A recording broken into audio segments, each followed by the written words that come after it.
Hola compañeros de viaje y bienvenidos a este nuevo capítulo donde vamos a estar hablando acerca de Josué, el sicario de Dios. Pero antes que nada quería decirte que es hora ya de que comiences a ver la Biblia como un libro histórico, no como un libro de religión, sino como un compendio que narra toda la historia ancestral de nuestra existencia y que se conjuga a sí mismo de principio a fin. Muchos me han preguntado acerca de cómo fue que esta estirpe consiguió traspasar el diluvio, y es todo un enigma. Un nuevo método de inmoralidad sexual se aproxima y lo vamos a describir aquí. Antes de ir al apartado de Josué y todo el genocidio cananeo, debemos asistir al suceso extraño que sucedió en el arca, o más bien cuando bajaron del arca. Entender el simbolismo del Génesis es de vital importancia para comprender el desenlace de los acontecimientos posteriores, porque creo que nadie conoce ningún árbol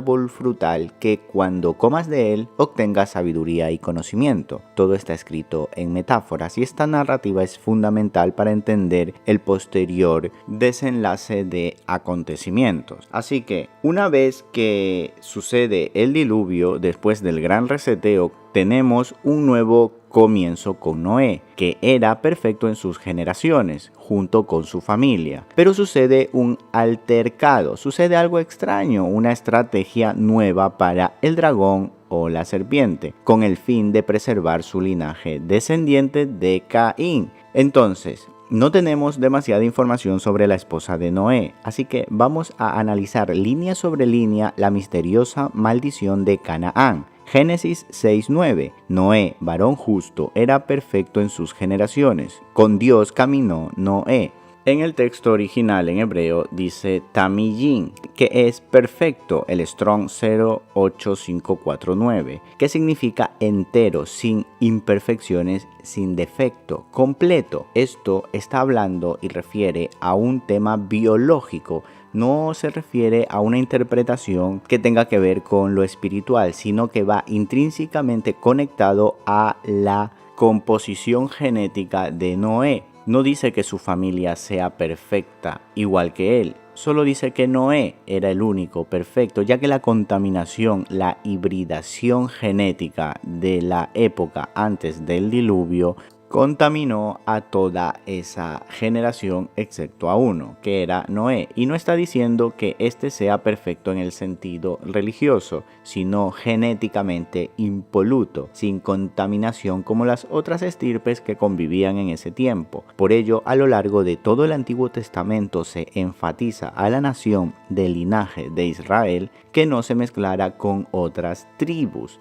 Dice Génesis 9:18, y los hijos de Noé que salieron del arca fueron Sem, Cam y Jafet, y Cam fue el padre de Canaán. Estos tres fueron los hijos de Noé, y de ellos se pobló toda la tierra. Ya desde el comienzo en la narrativa de la era postdiluviana se enfoca un énfasis sobre Cam y su hijo Canaán, y aquí es donde está el punto clave. Esto es importante, pues de aquí surgen las distintas líneas de sangre y demás naciones hasta el día de hoy. Por un lado, Sem será el posterior linaje santo e incorrupto desde donde nacerá el Mesías. Jafet cumplirá con el mandamiento de repoblar la tierra,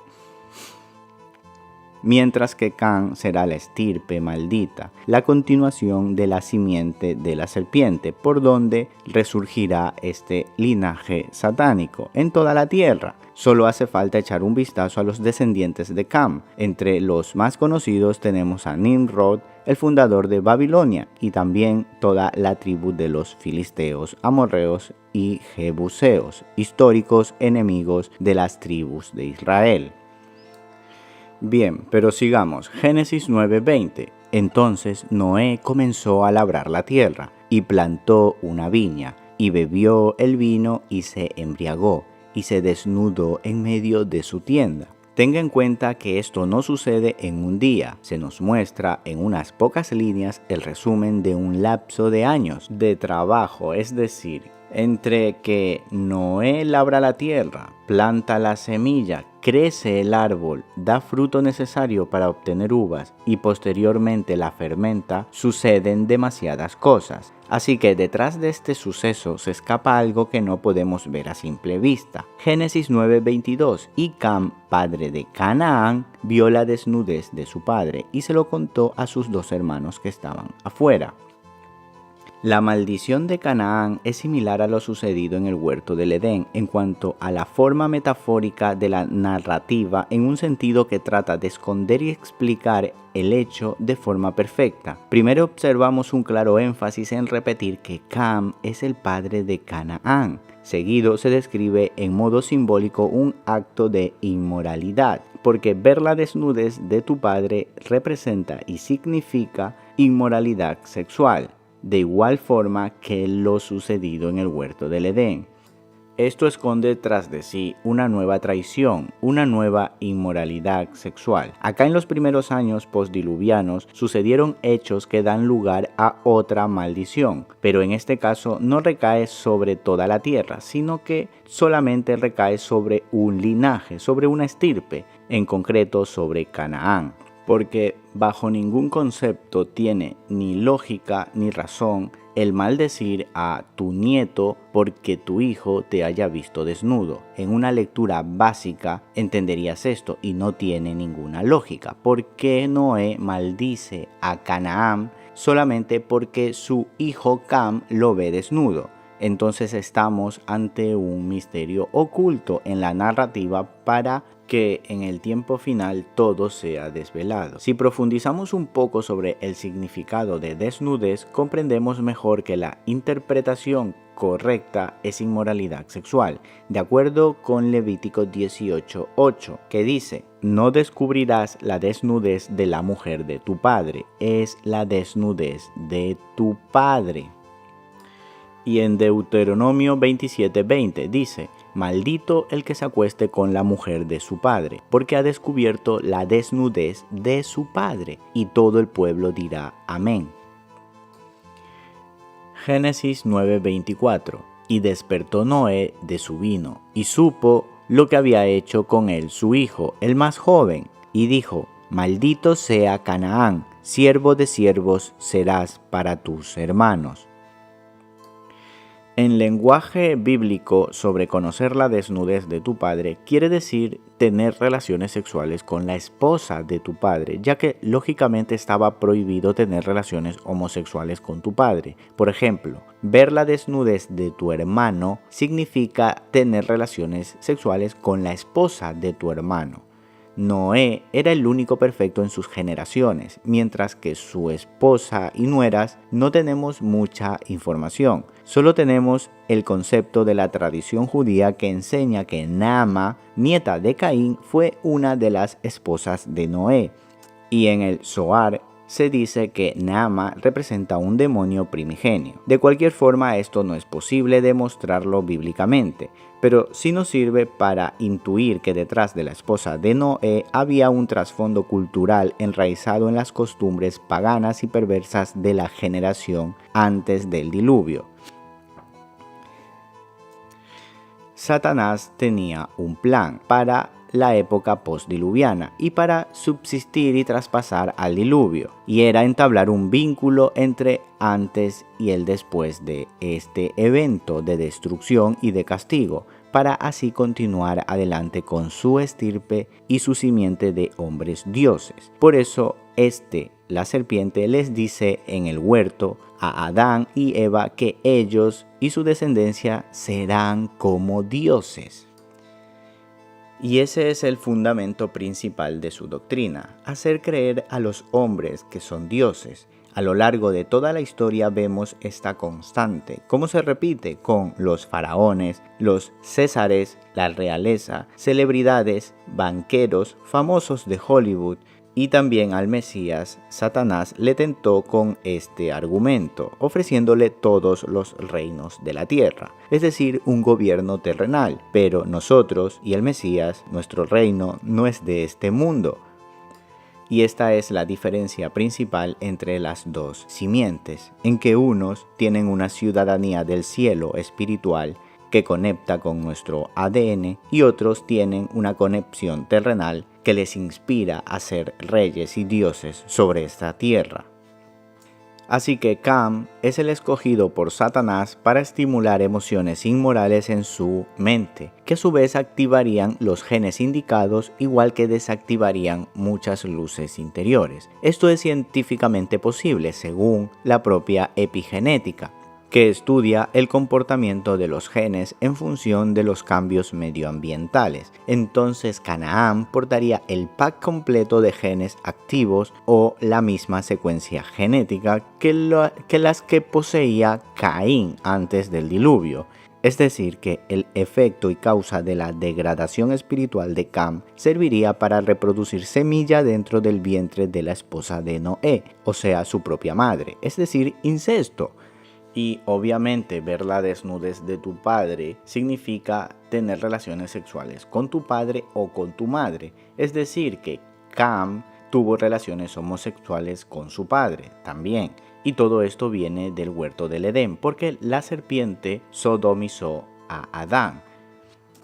Sé que esto es muy fuerte para algunos, inclusive narrarlo me cuesta un poco sacar esta información a la luz, pero fue así, ya que Adán también comió del fruto y todas estas costumbres vienen enraizadas de ese preciso momento. Por eso está la degradación moral actual, debido a todo ese recuerdo genético de posibilidades abiertas a la libertad que tenemos en nuestro libre albedrío, donde podemos escoger todas estas variantes, todas estas situaciones inmorales, pero que no tienen nada que ver con aquello que dijo Dios cuando terminó la creación y dijo, y vio Dios que todo era bueno en gran manera. Pero después de esto sucedió algo, un altercado, que introdujo en nuestra naturaleza conductas muy corruptas y perversas. Por eso la sociedad, esta generación, está tan pervertida, porque llevan en su recuerdo genético impregnados el pecado y la oscuridad. Can hizo un destrozo inmoral en su familia, violó a su padre y tuvo incesto con su madre. Esta es la maldición de Canaán. Este es el único sentido lógico que se encuentra a estas pocas líneas cuando se describe la maldición de Canaán, un misterio oculto para entender la simiente de la serpiente y lo que acontecería en los posteriores sucesos. Esta sería la explicación básica sobre cómo la simiente de la serpiente traspasó el diluvio. Sin embargo, cuando llegas a Apocalipsis encuentras detalles que describen cómo más miembros de la familia de Caín lograron atravesar el diluvio, pero eso vendrá más adelante. Porque Tubal-Caín es uno de esos personajes que se merecen muchos vídeos y muchos libros pendientes de escribir y de entender y de analizar a la luz de la Biblia. Así es pues que este acto inmoral causaría el crecimiento incontrolado de una estirpe antihumana y por ello comenzaría una estrategia militar de parte del Dios Padre para reducir este linaje, ya que después del diluvio había prometido nunca más castigar o erradicar a esta especie a través de las aguas. Pero los cardos y espinos continuaron creciendo y esta vez Dios montaría un ejército, el mayor y más valiente jamás contado, que combatiría cuerpo a cuerpo con los mutantes que estaban volviendo a resurgir en la tierra. La guerra, la enemistad entre las simientes, entre los cardos y espinos, había comenzado ante el terror de esa generación. Lo natural contra lo híbrido, la luz contra la oscuridad, la creación misma contra la deformación de la creación, causada por la serpiente antigua y también por los ángeles caídos, que continuaron descendiendo gota a gota sobre la faz de la tierra.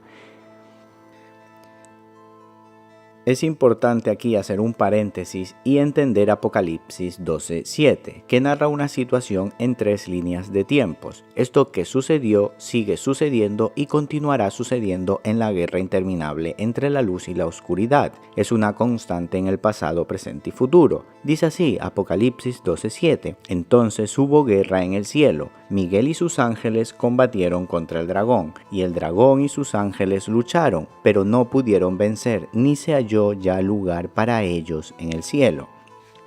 Este pasaje en concreto se mueve en todas las líneas de tiempo, es atemporal. Por lo tanto, es algo que sigue sucediendo constantemente. Es la guerra interminable. Por eso Jacob vio mientras dormía en Betel como ángeles de Dios bajaban y subían del cielo a través de una escalera. En otra ocasión, en Mahanaim, pudo observar un campamento de ángeles de Dios que le salieron al encuentro. La batalla entre ángeles de luz y ángeles rebeldes es una constante dentro del continuo espacio-tiempo. Dios había decretado a Jacob que de él saldría el futuro Mesías. Por eso dijo Dios, en ti serán benditas todas las naciones. Así es que el bando de la oscuridad, los cainitas, los ángeles caídos, los nefilim y además espíritus inmundos, intentaban a toda costa aniquilar el código genético del cual surgiría el futuro Mesías. Este fue el motivo por el que Herodes ordenó matar a todos los niños en su época, puesto que la estrategia satánica principal era evitar el nacimiento de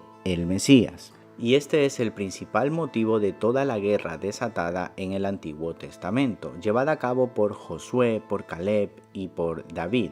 La mutación genética descendiente del linaje de Canaán muestra su inhumanidad sobre todo el Antiguo Testamento, y muchos no saben explicar el motivo por el cual Josué o David fueron tan crueles con los cananeos y los filisteos. Y la razón es que estas tribus pertenecían a esta estirpe, a esta simiente, y tenían un objetivo: aniquilar la estirpe donde nacería el Mesías. El holocausto cananeo en manos de Josué es una muestra de la cruel enemistad que existe entre las dos simientes, pero una guerra muy necesaria.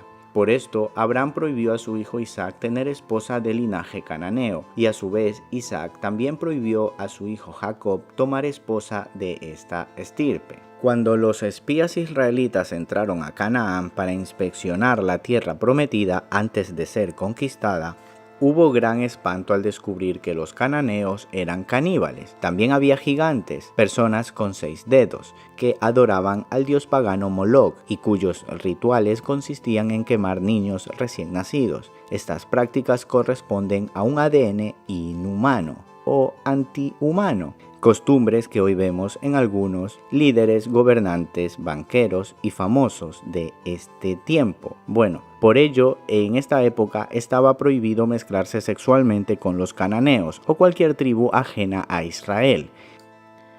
Si bien es cierto, el libro de Josué es muy sangriento, es el libro más sangriento que he leído jamás. A Josué se le otorgó el título de sicario de Dios, así le llamo yo. Y este libro es el preferido de los ateos para argumentar que el Dios de la Biblia es un extraterrestre asesino y otras locuras más. Sin embargo, para mí, leer Josué es muy revitalizante. Es más, disfruto tanto leyendo este libro que siempre repito, es como soñar despierto y meterme en la piel de guerreros sobre un mundo olvidado de héroes y villanos con escenarios inexplorados. En tiempos donde la batalla no era por odio a los que están enfrente, sino por amor a los que tienes detrás.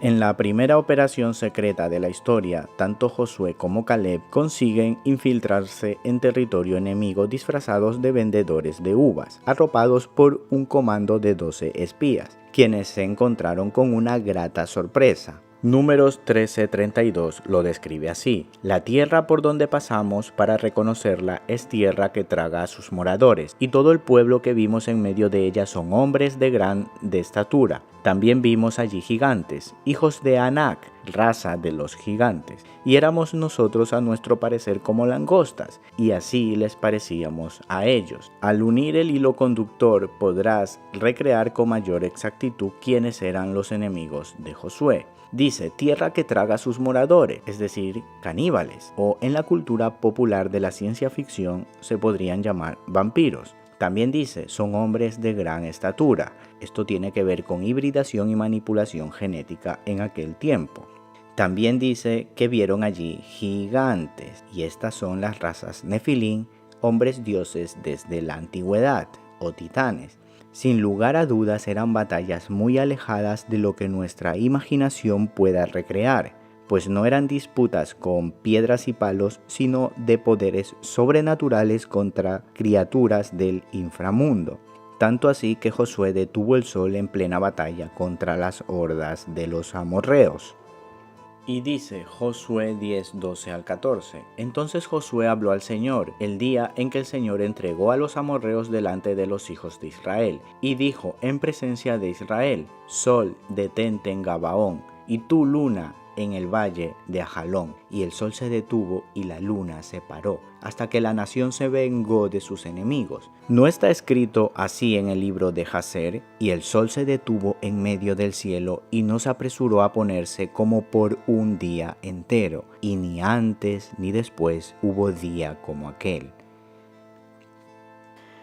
Te invito a ver la película El sicario de Dios, cuyo guión es una réplica exacta del relato bíblico donde Josué se enfrenta a tribus no humanas. Es más, el guionista de la película llama Jericó al fortín de los vampiros, ya que este film está relacionado con la ciencia ficción de los vampiros. Y en la batalla crucial, los sacerdotes necesitan de la luz del sol para obtener la victoria final. Entonces, cuando veas estas escenas, podrás ilustrar mejor lo que sucedió allí con Josué cuando detuvo el sol, ya que estas criaturas, estos seres, no soportaban de algún modo la luz del sol. Porque debo confesarte que los guionistas de Hollywood son personas con poca imaginación, pero con mucha información, y desvían muy bien la atención convirtiendo la realidad antigua en ciencia ficción. No en vano la palabra cinema invertida es amensi, es todo un hechizo de brujería. Y por todo esto es que yo disfruto mucho leyendo el libro de Josué, cuya sinopsis es de dos simientes batallando por la supervivencia de la especie, humanos versus criaturas extrañas. Por ello, cuando discuto con ateos y argumentan el cuento ese de que en el Antiguo Testamento Dios mataba niños, no pierdo mucho mi tiempo, porque sacan versos fuera de su contexto para inventar un pretexto, y yo, la verdad, evito lanzar perlas a los cerdos. Por cierto, Josué y Jesús en su idioma original significan lo mismo y se escriben exactamente igual. Las deformaciones genéticas en aquel tiempo eran habituales y eran batallas épicas entre el ejército de Josué y el ejército de los hombres serpientes, es decir, entre las dos simientes. Resulta un gravísimo error comparar estas guerras bíblicas con el actual pueblo sionista de Israel y su incursión en Medio Oriente dirigida por gordos políticos escondidos en búnkers mirando la batalla desde una pantalla de televisión mientras una guapa señorita les lleva una taza de té. Sin embargo, en los tiempos de Josué y David siempre el líder estaba en el campo de batalla y jamás escondido en cuevas. Un detalle muy importante también a tener en cuenta es la existencia de ángeles corpóreos aquí en la tierra batallando en ese tiempo. Josué 5:13 dice: Y sucedió que cuando Josué estaba cerca de Jericó, levantó los ojos y miró, y he aquí, un hombre estaba frente a él con una espada desenvainada en la mano. Y Josué fue hacia él y le dijo: ¿Eres de los nuestros o de nuestros enemigos? Y él respondió: No, más bien yo vengo y ahora como capitán del ejército de Yud-Hei-Bad-Hei, de Yahweh.